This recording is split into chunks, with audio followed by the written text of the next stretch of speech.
When Kang Minho walked into the family meeting completely bald, 20 people stopped breathing. All of them staring because Minho's head was completely shaved. Not a single strand remained.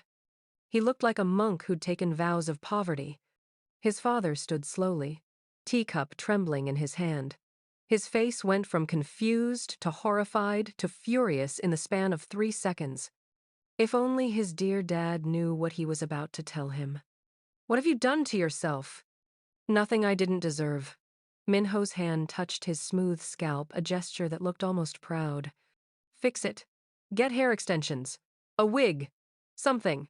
We have the final coordination meeting in 20 minutes. The wedding is cancelled."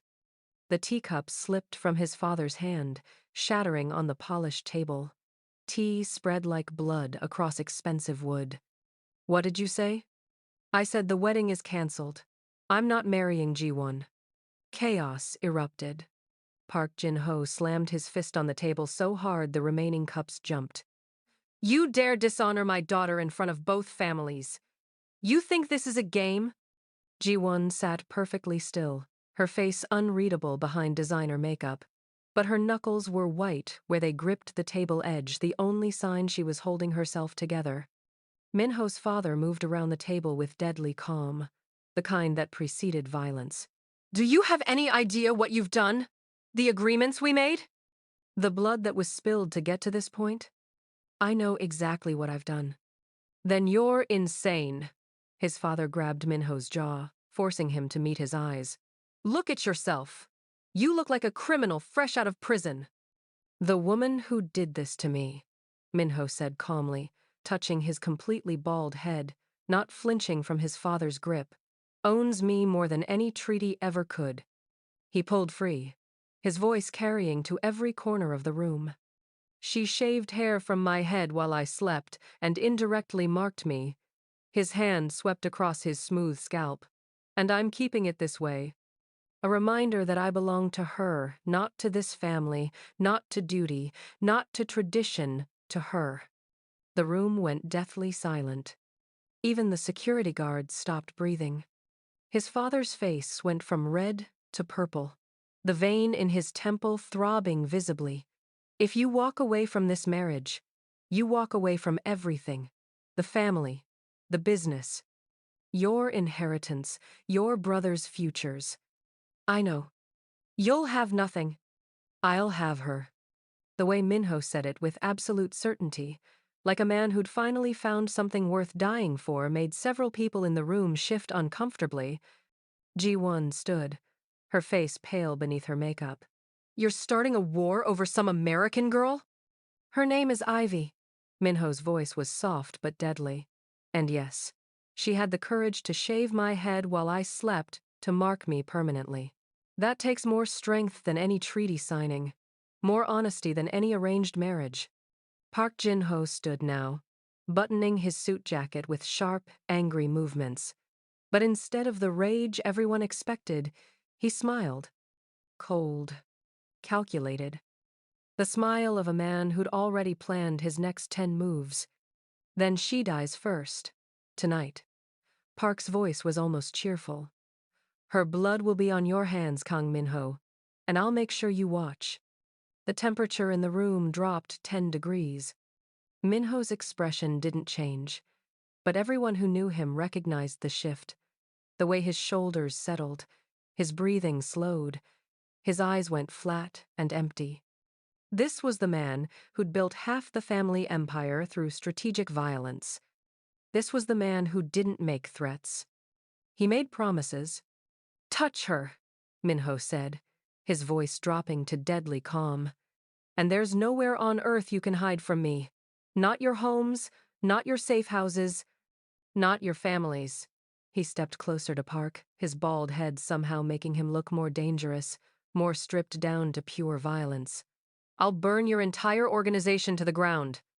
I'll dismantle everything you've built piece by piece until there's nothing left but ash and regret." Park's smile didn't waver. Big words from a man who just lost everything. "I haven't lost anything yet." Minho turned to his father one last time. "But you're about to." He walked out, his bald head held high. The door closed behind him with a soft click that somehow sounded like a gunshot. Ji-won watched him leave, her face still unreadable. War had begun. Before we continue, can I ask you a question? Where in the world are you watching from? Comment below because we'd love to know how far these stories travel, and hit that subscribe button for more amazing stories. I'll really appreciate it. All right, thank you. Let's jump back in. Ivy was packing. Her tiny studio apartment in Hongdae, the neighborhood where artists and students lived in cramped spaces with big dreams, was barely big enough for her bed, a desk, and the suitcase she was now throwing clothes into with shaking hands. She was leaving Seoul. Tonight, before Minho could find her and argue, before she became the reason innocent people died. She was folding a sweater, the blue one Minho said made her eyes look like honey when the explosion happened. The blast wasn't at her building. It was at Café Luna across the street, the one where she got coffee every morning, where she knew the barista's name, where she'd corrected English homework for local students in exchange for free pastries. The windows of her apartment shook so hard she thought they'd shatter. The sweater fell from her hands. Screams filled the air high, terrified, human. Smoke billowed into the winter sky, black and thick. Ivy ran to the window, her legs weak, her heart hammering. The cafe was gone. Just gone. The front wall had collapsed. Flames licked at what remained. People were running, crying, covered in dust and blood. Her phone rang. Unknown number. Her hands trembled as she answered. Hello? Miss Ivy Chen. The voice was smooth, cultured, speaking English with a slight accent. My name is Park Jin-ho. You don't know me, but I know everything about you. Her blood turned to ice. That cafe you love? Park continued, his tone almost conversational. Luna, isn't it? Where you go every morning at 8:30? Where you befriend the staff and pretend you're just a normal girl? He paused. Consider it a warning. Next time, you'll be inside. Ivy couldn't breathe, couldn't speak. I'm not with Minho anymore, she finally managed. But he chose you anyway. He walked into my family's meeting this morning with his head shaved, completely bald, and dishonored my daughter. For you. Park's voice hardened, losing the pleasant facade. So here's what happens next. You leave Seoul. Tonight. Disappear back to America where you belong. Or I'll kill everyone you've ever smiled at in this city until you do. You can't. I already have. That cafe had 7 people inside. 3 dead, 4 critical. His voice was cold now, clinical. The barista. Minji, is it? The one who always remembers your order? She's not dead yet. But she will be if you're still in Seoul by morning. Please. You have 12 hours, Miss Chen. Every hour you remain, someone else dies. Maybe the student who helped you learn Korean. Maybe the elderly woman who runs the convenience store. Maybe the taxi driver who takes you home. He paused. How many bodies can your conscience carry? The line went dead.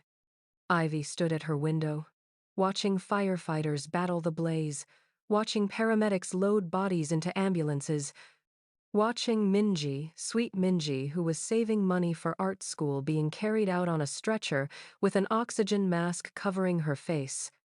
And she understood. She'd thought shaving Minho's head was power. She'd been wrong. In this world, love wasn't power.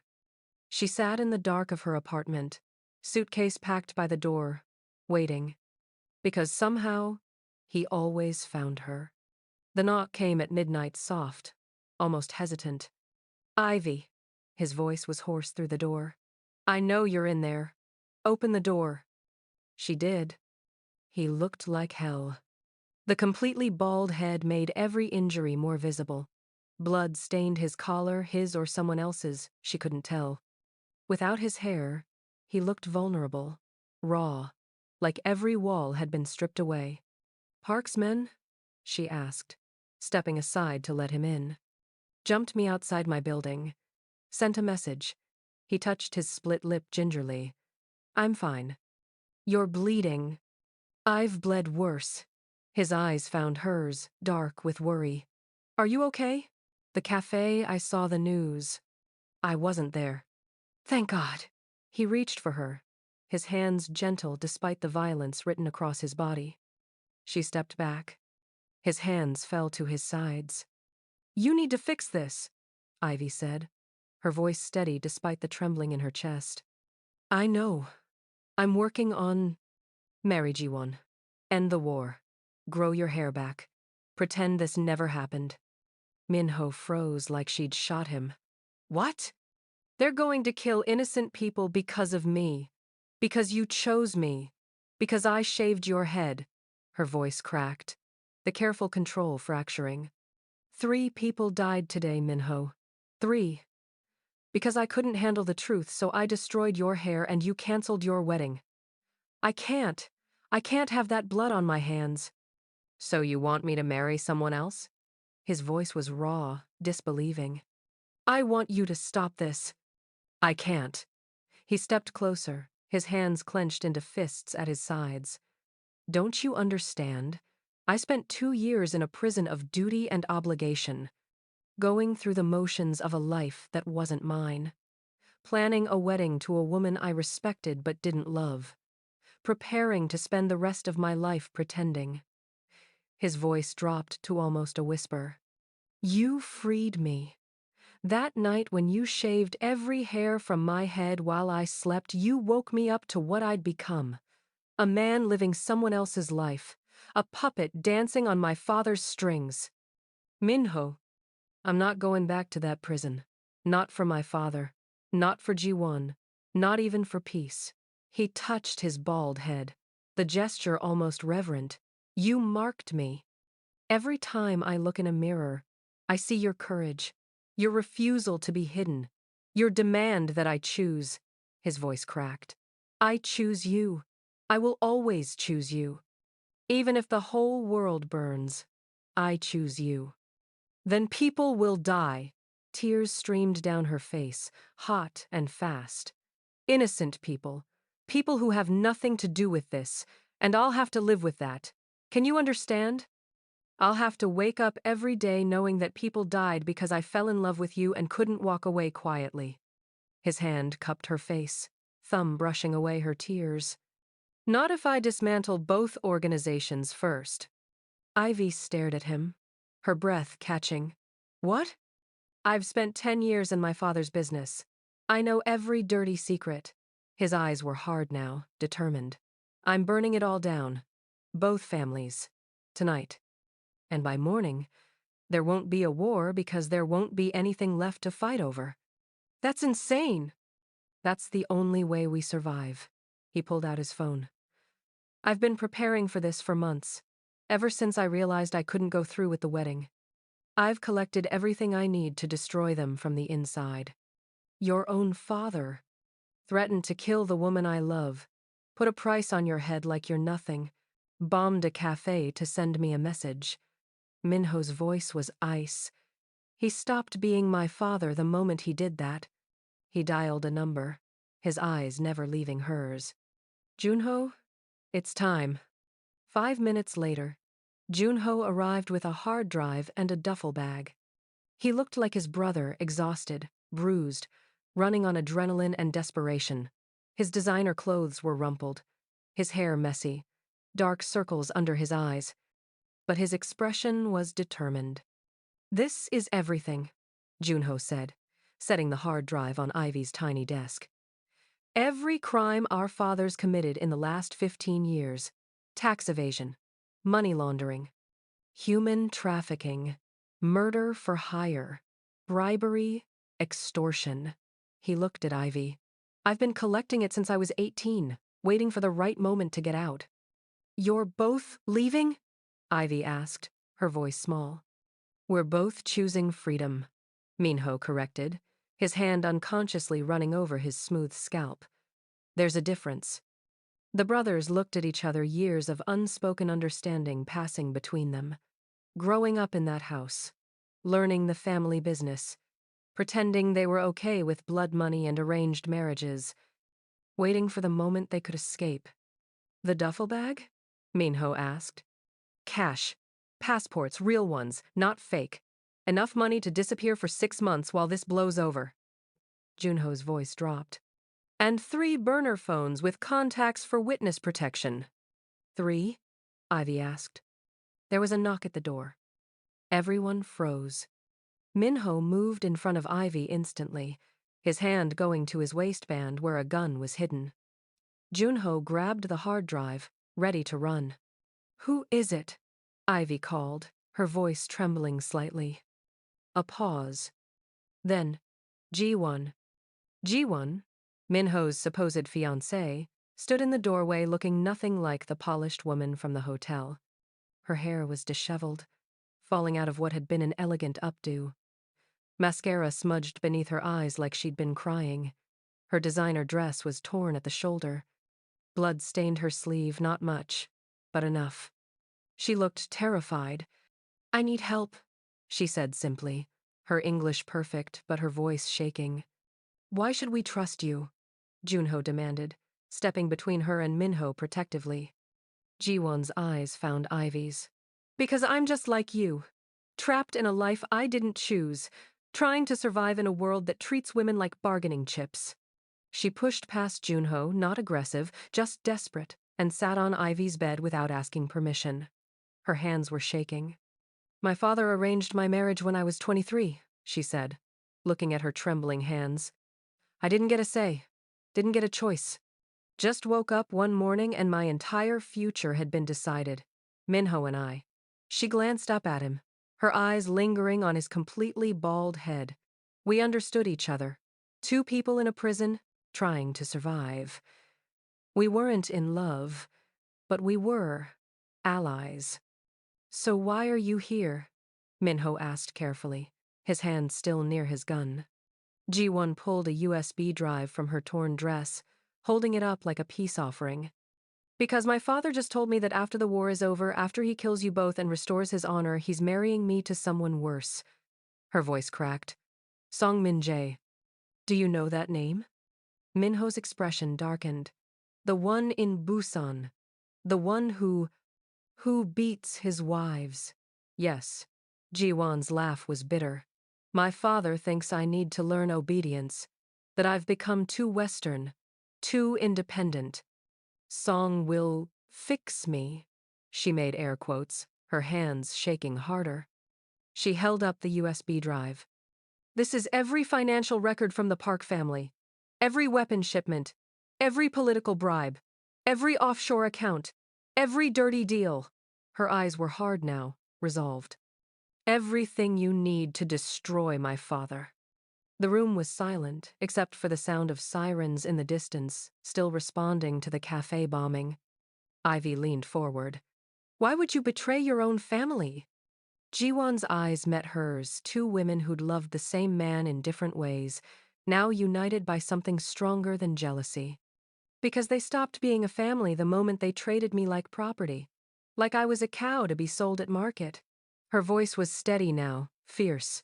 I want out. Just like you. I want to live my life. Choose my own future. Wake up without wondering if today's the day my father decides to marry me to someone who'll break my ribs for speaking English. She looked at Minho, at his bald head, the visual proof of Ivy's courage. When I saw you this morning, I knew. You'd finally broken free. And if you could do it, so could I. I'm sorry I didn't help you sooner. I was scared.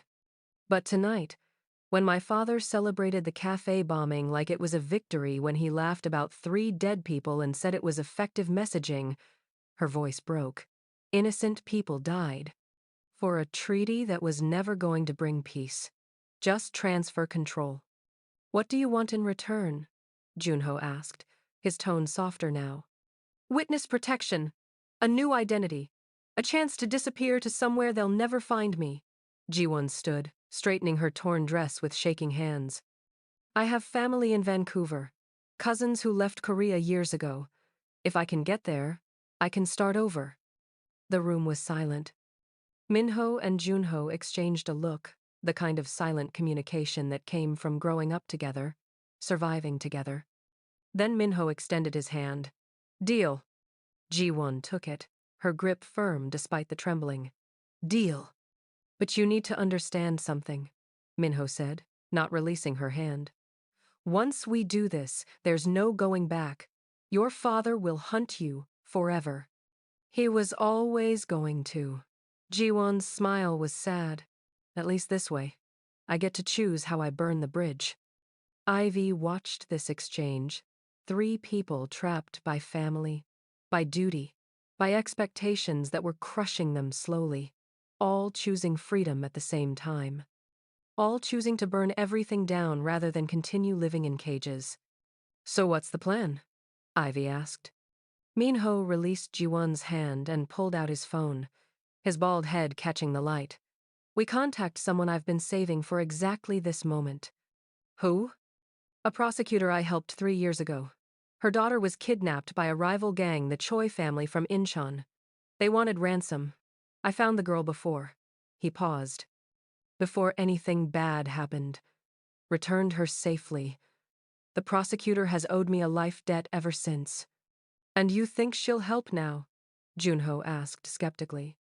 She's been waiting for evidence like this for years.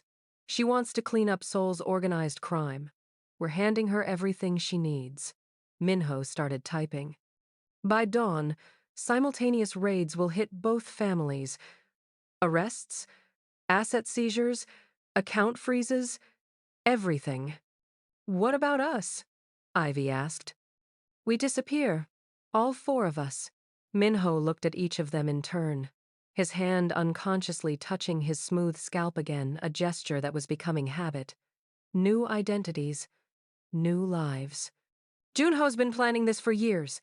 He has contacts, money, everything we need. Ji-won stood up straighter, wiping the smudged mascara from under her eyes. I have something else, too. My father's personal schedule for the next week. Security codes. Safe combinations. She smiled, the first real smile Ivy had seen from her. He thinks I'm just a pretty face who doesn't pay attention. But I've been watching, learning, waiting for my moment. Then let's end this, Junho said. Minho made the call. At 4 a.m., synchronized raids began. The Kang family estate in Gangnam. Armed officers swarmed the compound at dawn, battering rams taking down reinforced doors. Minho's father was arrested in his study, still in his silk pajamas, screaming about diplomatic immunity that didn't exist. 17 subsidiary businesses across Seoul. 43 arrests total, including Minho's father, including Park Jin-ho, including 17 mid-level operators who'd thought they were untouchable. The news broke at dawn, interrupting morning broadcasts across Seoul. Breaking. Major organized crime bust. Seoul police dismantle 2 crime families. Prosecutor Kim Hae-jin calls it the biggest takedown in decades. Minho watched the broadcast from a safe house in Incheon, a small apartment that Junho had been renting under a false name for 2 years, just waiting for this moment. Ivy sat beside him on a worn couch, her hand in his. Jiwon and Junho were in the kitchen making coffee, their voices low and tired but cautiously hopeful. It's done, Minho said quietly, watching his father being led away in handcuffs on the screen. His hand touched his bald head, smooth, bare, free. You just destroyed your entire family. I freed us both. He looked at her, his scalp gleaming in the morning light filtering through cheap blinds. You started it with those clippers. I finished it. His phone rang. Unknown number. He almost didn't answer. But something made him... Kang Minho. The voice was his father's calling from a police station, his tone dripping with venom. You've made a grave mistake. No, father. I finally made the right choice. You think this is over? I have resources you can't imagine. Lawyers, connections, money hidden where they'll never find it. His father's laugh was bitter. I'll be out in 6 months. And when I am, you'll be in prison for 20 years minimum. Prosecutor Kim is thorough. And even if you weren't, I have copies of everything. Insurance. Minho's voice was calm, his free hand touching his bare scalp again. If anything happens to me, to Ivy, to Junho, or to Ji-won, everything goes public. Every crime, every name, every official you ever bribed, you'll spend the rest of your life looking over your shoulder. You're my son. I was. You made sure I wasn't anymore when you put a price on Ivy's head. Minho hung up, blocked the number, turned off the phone and removed the SIM card, snapping it in half. He'll come after us, Ivy said softly, watching him destroy the phone with methodical precision. Let him try. Minho pulled her close, his arms wrapping around her like he could shield her from the whole world. We have something he'll never understand. We're already free. He's still in his prison, just with bars now instead of tradition. Ivy looked at Minho, at the man who'd chosen her over everything, who'd walked into a family meeting bald and proud, who wore her mark like a crown instead of shame. 6 months later, Atlanta, Georgia, summer. Ivy's grandmother's house smelled like collard greens and cornbread, the sense of home that Ivy hadn't realized she'd missed until she walked through the door. So you're the boy, Grandma said, looking Minho up and down with eyes that had seen everything and judged most of it wanting. Minho's hair had grown back in the 6 months since that night, but he kept it short now, barely an inch long, short enough that you could still see the shape of his skull, short enough to remember. Yes, ma'am. His southern accent was terrible, but he tried. You're the one my granddaughter shaved completely bald. Yes, ma'am.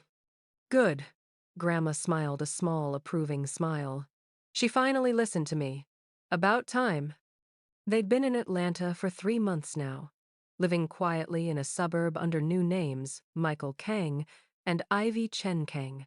He worked as a consultant for an import-export company. She'd gone back to school for nursing. Nobody knew their past. Nobody needed to. Junho had gone to Sydney with Ji-won. Apparently they'd developed feelings during their months in witness protection. Last week's postcard had shown them at the Opera House, both smiling wider than Ivy had ever seen them smile in Seoul. Sometimes, late at night, Ivy would run her fingers through Minho's short hair and remember. The clippers buzzing. The wedding invitations scattered on the floor. The moment she'd decided she was worth more than being someone's secret. The smooth feel of his completely bald scalp the next morning when he'd shown up at her door, choosing her over everything. Do you regret it? She asked him one night, lying in bed in their small Atlanta apartment, her fingers threading through his short hair. Regret what? Everything. Walking away, starting over, losing your family. Minho pulled her closer, his heart beating steady beneath her ear. I didn't lose my family. I found it. He kissed the top of her head. You're my family now. You and Junho and Ji-won and whoever we choose to let in. Family isn't blood. It's choice.